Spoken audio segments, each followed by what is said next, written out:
আমি যখন এগুলো প্রথমবার দেখেছিলাম তখন আমার কাছে কোরআনের মতোই লেগেছিল। সবকিছুই তো দেখা যাচ্ছে কোরআনের মতো।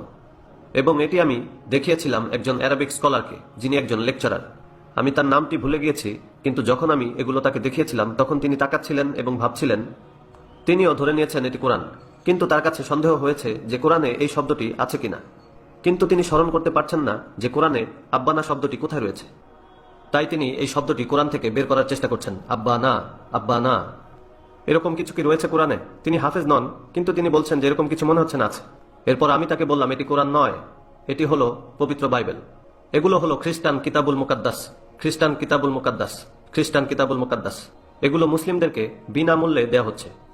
গরিব মুসলিম, পোর মুসলিম, বিশেষত অনারব অর্থাৎ যারা নন আরব, যেমন Bangladeshi, Pakistani, Indonesian, Malaysian, Nigerian, Ghanaian, মিশরীয়, ফালাহিন, তারা এটাকে গ্রহণ করবে, এরপর চুমু খাবে, তারপরে